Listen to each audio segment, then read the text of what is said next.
Welcome you all.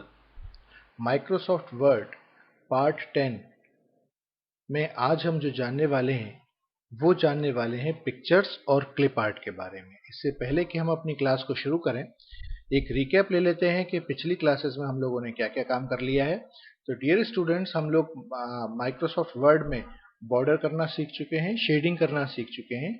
Shading के साथ साथ फाइंड एंड रिप्लेस की कमांड हमने सीखी, जिसमें हमने वर्ड्स को फाइंड किया और उन वर्ड्स की स्थान पर अगर हमें दूसरा कोई और वर्ड रखना था तो उसको भी हमने सीखा।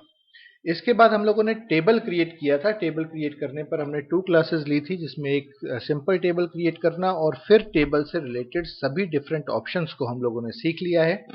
और आज हम जो शुरू करने वाले हैं, जो आज का हमारा टॉपिक है, वो टॉपिक है डियर स्टूडेंट, सबसे पहले हम लोग सीखेंगे पिक्चर्स को कैसे इंसर्ट कर सकते हैं हम अपने डॉक्यूमेंट में और कैसे उसके ऊपर फॉर्मेटिंग कर सकते हैं। फिर हम क्लिप आर्ट के बारे में जानेंगे कि क्लिप आर्ट को कैसे इंसर्ट किया जा सकता है, उस पर क्या क्या फॉर्मेटिंग हो सकती है।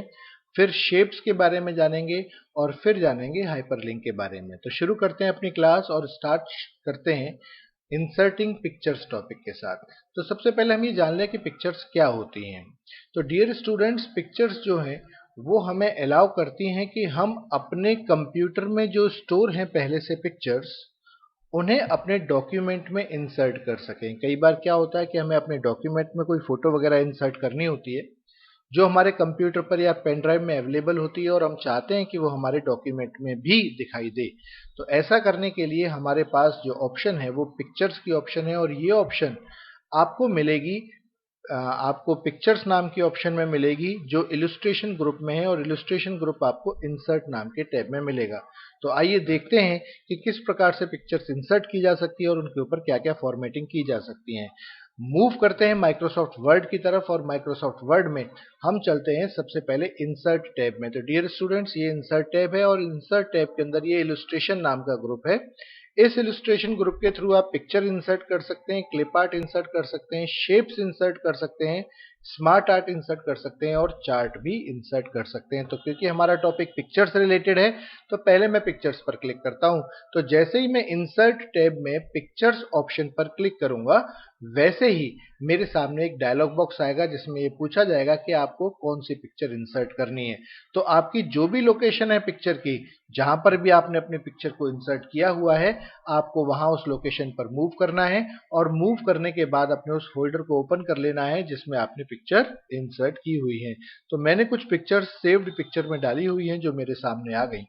अब इन पिक्चर्स में से आपको जो भी पिक्चर इंसर्ट करनी है, आपको उस पर क्लिक करना है और क्लिक करने के बाद इंसर्ट बटन पर क्लिक कर देना है। जैसे ही आप इंसर्ट बटन पर क्लिक करेंगे, आप देखेंगे कि वो पिक्चर आपके डॉक्यूमेंट में अवेलेबल हो गई है। अब जैसे ही वो पिक्चर इंसर्ट हो जाएगी स्टूडेंट्स, तो आप देखेंगे कि फॉर्मेट नाम का कंटेक्चुअल टैब अवेलेबल हो गया है। जैसे टेबल में आपने देखा था कि टेबल में 2 टैब अवेलेबल हो जाते थे, कंटेक्चुअल टैब, इसी प्रकार से पिक्चर में फॉर्मेट नाम का एक टैब इंसर्ट हो गया है। तो आइए इस फॉर्मेट टैब के सभी ऑप्शंस को जान लें कि हम क्या क्या ऑपरेशंस कर सकते हैं पिक्चर पर। तो डियर स्टूडेंट, सबसे पहले हम लोग उसकी ब्राइटनेस या कॉन्ट्रास्ट को कम ज्यादा कर सकते हैं। ब्राइटनेस पर क्लिक करेंगे तो आप देखेंगे कि यह डिफरेंट ब्राइटनेस अवेलेबल है और आप देखेंगे पिक्चर पर प्रीव्यू आ रहा है कि अगर आप उसकी ब्राइटनेस को चेंज कर रहे हैं तो क्या इफेक्ट पड़ रहा है पिक्चर पर। तो अगर आपको लगता है कि आपको अपनी पिक्चर की ब्राइटनेस कम या ज्यादा करनी है तो आप क्लिक कर कर उसे कर सकते हैं। The same case with contrast also, आप पिक्चर का कॉन्ट्रास्ट भी कम ज्यादा कर सकते हैं। जितना आप कॉन्ट्रास्ट बढ़ाएंगे उतनी शार्पनेस पिक्चर में बढ़ती जाती है। तो आपको जहां भी लगता हो कि इतना आप कॉन्ट्रास्ट रखना चाहते हैं, उतने कॉन्ट्रास्ट पर क्लिक कर कर ओके कर सकते हैं। रिकलर कर सकते हैं पिक्चर को। बहुत सारे अलग अलग पहले से फॉर्मेट हैं रिकलर करने के। जैसे ये बिल्कुल ब्लैक एंड व्हाइट का फॉर्मेट है पिक्चर को रिकलर करने के लिए, इसी प्रकार से ये ग्रे स्केल है। इस प्रकार से बहुत सारे अलग अलग फॉर्मेट्स अवेलेबल हैं। इन फॉर्मेट्स में से किसी भी फॉर्मेट पर आप क्लिक कर कर और पिक्चर के ऊपर वही फॉर्मेट अप्लाई कर सकते हो। आप देख रहे होंगे कि जैसे जैसे मैं पिक्चर के ऊपर ये फॉर्मेट्स अप्लाई कर रहा हूँ, वैसे वैसे पिक्चर का फॉर्मेट चेंज होता जा रहा है। ये बिल्कुल ब्लैक एंड व्हाइट का ऑप्शन है। आप जैसे आप इस पर क्लिक करेंगे, आप देखेंगे कि पिक्चर का जो फॉर्मेट है वो बिल्कुल वैसा का वैसा हो जाएगा जैसा कि आपने सिलेक्ट किया है। तो यहाँ से आप पिक्चर के अलग अलग फॉर्मेट्स पिक कर सकते हैं। अब हमने बिल्कुल ब्लैक एंड व्हाइट वाला किया तो देखिए ये पिक्चर बन गई। अगर आप ग्रे स्केल यानी ब्लैक एंड व्हाइट में ही थोड़ा सा ग्रे स्केल मोड में लेकर आना चाहते हैं तो पिक्चर पर क्लिक कर सकते हैं, पिक्चर ब्लैक एंड व्हाइट हो जाएगी। तो इस प्रकार से आप रिकलर ऑप्शन यूज कर सकते हैं।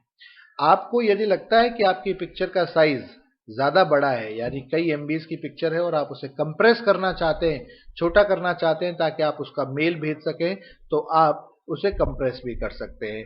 आपने यहाँ पर क्लिक कर लिया, apply to selected pictures only option पर जाएंगे तो यहाँ अलग अलग ऑप्शंस मिलेंगी आपको, कि जैसे आपको प्रिंटर के लिए अच्छी क्वालिटी चाहिए या स्क्रीन के लिए थोड़ी हल्की क्वालिटी या ईमेल के लिए आप करना चाहते हैं। अगर आप ईमेल पर क्लिक कर देंगे तो आपकी पिक्चर दिखाई देने में कोई चेंज नहीं आएगा, लेकिन अब आपकी पिक्चर का साइज और उसका रेजोल्यूशन इतना छोटा हो जाएगा कि वो आराम से मेल की जा सके। तो कंप्रेस पिक्चर से पिक्चर का साइज छोटा किया जा सकता है। चेंज पिक्चर पर यदि आप क्लिक करते हैं तो जो पिक्चर इस समय आपने सेलेक्ट की हुई है, कंप्यूटर आपसे दूसरी पिक्चर के बारे में जानने लगेगा। आप जैसे ही किसी और पिक्चर पर क्लिक कर इंसर्ट कर देंगे तो ये वाली पिक्चर यहाँ से रिमूव हो जाएगी और जो पिक्चर अभी आपने सेलेक्ट की है वही पिक्चर आ जाएगी। कई बार हम अपनी पिक्चर के ऊपर अलग अलग टाइप के काम कर लेते हैं, जैसे हमने उसे छोटा कर लिया, साइज को लंबाई कर दी और पता लगा हमें वो अच्छा नहीं लगा, तो आप रीसेट पिक्चर पर क्लिक कर सकते हैं। जैसे ही आप रीसेट पिक्चर पर क्लिक करेंगे आप देखेंगे कि आपकी पिक्चर का जो ओरिजिनल साइज है उस ओरिजिनल साइज की ये पिक्चर अवेलेबल हो जाएगी। जो हमारी ओरिजिनल साइज है पिक्चर का वो काफी बड़ा है और वो उसके हिसाब से ही एडजस्ट हो गई है। अगर आपको लगता है कि नहीं जी पिक्चर का साइज छोटा करना है तो आप पिक्चर का साइज छोटा भी कर सकते हैं। अब देखते हैं हम लोग पिक्चर का साइज छोटा बड़ा कैसे कर सकते हैं। आप देख रहे होंगे पिक्चर के चारों तरफ ये सर्कल टाइप की ऑप्शंस नजर आएंगी आपको। यहां से आप इन्हें न्यूज बोलते हैं और इन न्यूज में से आप कहीं से भी साइज को छोटा बड़ा कर सकते हैं। आपको सिर्फ माउस का बटन प्रेस करना है, प्रेस कर कर रखना है और ऊपर की तरफ यदि आप लेकर जाएंगे तो पिक्चर का साइज धीरे धीरे छोटा होना शुरू होगा और अगर उसे नीचे की तरफ लेकर आएंगे तो पिक्चर का साइज धीरे धीरे बड़ा होना शुरू होगा। तो क्योंकि मैं पिक्चर का साइज छोटा करना चाहता हूं इसलिए मैं धीरे धीरे इस न्यूज को ऊपर की तरफ लेकर जा रहा हूं ताकि पिक्चर का साइज छोटा हो जाए। इस प्रकार से आप अपनी पिक्चर के साइज को अपने अकॉर्डिंग रीसाइज कर सकते हैं, यानी उसे छोटा या बड़ा कर सकते हैं। अब आप देख रहे होंगे मैंने धीरे धीरे न्यूज का इस्तेमाल करते हुए इस पिक्चर का साइज काफी छोटा कर दिया है। तो इस प्रकार से आप पिक्चर का साइज चेंज कर सकते हैं। इवन आप पिक्चर को रोटेट भी कर सकते हैं। रोटेट करने का मतलब होता है कि घुमाना पिक्चर को। यदि आप चाहते हैं कि आपकी पिक्चर रोटेट हो तो आप उसके लिए आप देखेंगे ऊपर की तरफ जब आप पिक्चर सेलेक्ट करेंगे तो ये सर्कल ग्रीन कलर में नजर आ रहा होगा। इसका इस्तेमाल आप रोटेशन करने के लिए करते हैं। इससे पिक्चर को रोटेट किया जा सकता है। अगर आप उल्टा करना चाहते हैं, सीधा रखना चाहते हैं, जिस प्रकार से भी पिक्चर करना चाहें वैसे आप पिक्चर को कर कर सेट कर सकते हैं। आइए अब हम फॉर्मेट में आगे बढ़ें। ये पिक्चर के डिफरेंट स्टाइल्स हैं। इन स्टाइल्स में से किसी भी स्टाइल को आप पिक कर सकते हैं। पिक्चर के लिए बहुत सारे अलग अलग स्टाइल्स दिए हुए हैं बॉर्डर्स के साथ और सर्कल शेप में। जिस स्टाइल पर भी आप क्लिक कर देंगे कंप्यूटर आपकी पिक्चर को उसी शेप में कन्वर्ट कर देगा। तो आप यहाँ से डिफरेंट शेप्स में अपनी पिक्चर को इंसर्ट कर सकते हैं। अब देखिए अभी एक फ्रेम टाइप का बन गया है। तो इस प्रकार से आप शेप्स इंसर्ट कर सकते हैं, उसके स्टाइल्स अप्लाई कर सकते हैं। इतना ही नहीं, यदि आपको लगता है कि नहीं मैं अपनी पिक्चर को किसी शेप में डालना चाहता हूं तो आप पिक्चर को शेप में भी डाल सकते हैं। उसके लिए आपको पिक्चर शेप पर क्लिक करना होगा। जैसे ही आप शेप पर क्लिक करेंगे आप देखेंगे कंप्यूटर ने बहुत सारी अलग अलग शेप्स आपको प्रोवाइड कर दी हैं, जिसमें से जिस शेप में भी आप अपनी पिक्चर को रखना चाहते हैं आपको उस शेप पर क्लिक करना है। आप देखेंगे कि कंप्यूटर ने इस पिक्चर को उसी शेप के ऊपर अप्लाई कर दिया है। तो पिक्चर शेप में जाकर आप पिक्चर की शेप भी चेंज कर सकते हैं। अब आप देख रहे होंगे कि पिक्चर जो है वो उसी के अकॉर्डिंग मूव हो गई है जैसा आपने पिक्चर की शेप सेलेक्ट की थी। पिक्चर के चारों तरफ बॉर्डर लाने के लिए आपके पास पिक्चर बॉर्डर की ऑप्शन है। जब आप यहाँ क्लिक करते हैं तो आपको बॉर्डर्स नजर आएंगी। डैश स्टाइल में बॉर्डर चाहिए, उस बॉर्डर की मोटाई कितनी करनी है, इन कलर्स में से कोई और कलर समझ नहीं आया तो कोई और कलर यूज करना हो। अब जैसे मैंने ब्लू कलर पर क्लिक किया तो आप देखोगे कि पिक्चर के चारों तरफ का जो बॉर्डर है वो ब्लू कलर का हो गया है। तो यहाँ से आप पिक्चर का बॉर्डर चेंज कर सकते हैं। अगर व्हाइट कलर करना चाहें तो व्हाइट कलर कर लीजिए। इसके बाद आपके पास पिक्चर इफेक्ट्स की ऑप्शन है, जहां से आप पिक्चर के ऊपर डिफरेंट इफेक्ट्स प्रोवाइड कर सकते हो। जैसे शेडो इफेक्ट है, रिफ्लेक्शन इफेक्ट है, ग्लो इफेक्ट है। फॉर एग्जांपल मैं आपको रिफ्लेक्शन इफेक्ट दिखाता हूँ। मैं रिफ्लेक्शन इफेक्ट पर जाता हूँ और मुझे यहाँ से ये वाला रिफ्लेक्शन इफेक्ट अच्छा लगता है, मैं क्लिक कर देता हूँ। आप देखेंगे कि इस पिक्चर के ऊपर जैसे रिफ्लेक्शन होता है किसी चीज का, उस प्रकार की ऑप्शन अप्लाई हो गई है। देख रहे हैं आप, ऐसा लग रहा है जैसे शीशे के ऊपर रखी हुई है और नीचे इसका रिफ्लेक्शन पड़ रहा है। तो इस प्रकार की अलग अलग और भी बहुत सारी ऑप्शन है। शेडो ऑप्शन है, अगर आप चाहते हैं कि पिक्चर के पीछे आपको शेडो इफेक्ट दिखाई दे तो आप शेडो इफेक्ट पर भी क्लिक कर सकते हैं। मैंने शेडो इफेक्ट पर क्लिक किया, आप देखिए पीछे की तरफ शेडो इफेक्ट आ रहा है। इन केस अगर आपको कोई इफेक्ट नहीं चाहिए तो आप, जैसे हमने यहाँ पर रिफ्लेक्शन इफेक्ट अप्लाई किया था, तो यहाँ पर ऊपर ही हर एक इफेक्ट के साथ नो इफेक्ट यानी नो रिफ्लेक्शन, नो शेडो की ऑप्शन अवेलेबल है, जहां से आप इन इफेक्ट्स को रिमूव भी कर सकते हैं। इसके बाद हमारे पास आता है पोजीशन की ऑप्शन। ये जो पोजीशन की ऑप्शन है डियर स्टूडेंट्स, अगर आप इस पर क्लिक करेंगे तो कंप्यूटर आपको डिफरेंट पोजीशंस दिखाएगा। ये क्या है? कई बार क्या होता है कि हमें टेक्स्ट के साथ पिक्चर लिखनी होती है। ज्यादातर आपकी किताबों में आपने देखा होगा कि ऐसा ही होता है। इमेज के ऊपर भी टेक्स्ट लिखा होता है, इमेज के नीचे भी, और कई बार लेफ्ट और राइट साइड में भी टेक्स्ट लिखा होता है। तो यदि आप चाहते हैं कि आपकी इमेज टेक्स्ट के चारों तरफ या किसी प्रकार से हो, तो आप उसकी अलाइनमेंट यहाँ पर सेट कर सकते हैं। जैसे यदि आपने इस ऑप्शन को यूज किया तो ऐसे केस में आपकी इमेज डॉक्यूमेंट के बिल्कुल टॉप कॉर्नर पर नजर आएगी, बाकी टेक्स्ट आप आसपास लिख पाएंगे। ये सेंटर के लिए है, ऐसे ये राइट के लिए। ये अगर आपने सिलेक्ट किया तो पिक्चर जो है आपकी डॉक्यूमेंट के मिडल में और लेफ्ट साइड पर नजर आएगी, ये डॉक्यूमेंट मिडल सेंटर में, और ये डॉक्यूमेंट मिडल राइट में नजर आएगी। इस प्रकार से ये अलग अलग टेक्स्ट रैपिंग की ऑप्शन है। यदि आप इन ऑप्शंस का इस्तेमाल नहीं करते तो जो डिफॉल्ट ऑप्शन है वो ये है कि पिक्चर के ऊपर आप टेक्स्ट लिख सकते हैं और पिक्चर के नीचे की टेक्स्ट लिख सकते हैं। जैसे मैंने अगर इस ऑप्शन पर क्लिक कर दिया तो आप देखेंगे कि ये पिक्चर एग्जैक्ट सेंटर में, मेरे डॉक्यूमेंट के एग्जैक्ट सेंटर में आ जाएगी। अब इसके ऊपर भी टेक्स्ट लिखा जा सकेगा और इसके नीचे भी टेक्स्ट लिखा जा सकेगा। जैसे कि मैंने कुछ टेक्स्ट लिखने की कोशिश की है और वो टेक्स्ट यहाँ पर टाइप कर दिया। आप देखेंगे कि जैसे ही मैंने वो टेक्स्ट टाइप किया, वो टेक्स्ट ऊपर की तरफ आया है, और कुछ और टेक्स्ट टाइप करने पर आप देखेंगे कि वो टेक्स्ट चारों तरफ पिक्चर के नजर आ रहा है। देख पा रहे होंगे आप। इस प्रकार से भी आप अपनी पिक्चर को सेट कर सकते हैं। ये जो ऑप्शन डियर स्टूडेंट्स जो मैं अभी आपको दिखा रहा था, ये ऑप्शन आपको फॉर्मेट कंटेक्चुअल टैब में पोजीशन में मिलेगी। इसके बाद कई बार ये भी होता है कि एक पिक्चर के ऊपर एक और पिक्चर हमें रखनी होती है। तो जैसे कि मैं आपको एक एग्जांपल देकर दिखाता हूं, हम एक और पिक्चर को इंसर्ट कर लेते हैं। यहाँ से इंसर्ट टैब में जाना है, आपको पिक्चर्स ऑप्शन में जाना है, और जो आपको दूसरी पिक्चर आपको ठीक लगती हो आप उस पिक्चर को इंसर्ट कर लेते हैं। तो मैंने यहाँ पर ये एक पिक्चर इंसर्ट कर ली है, इसका साइज मैं बिल्कुल छोटा कर लेता हूँ, और ये आ गई है हमारी पिक्चर। इस पिक्चर को मैंने इस दूसरी पिक्चर के ऊपर रख दिया।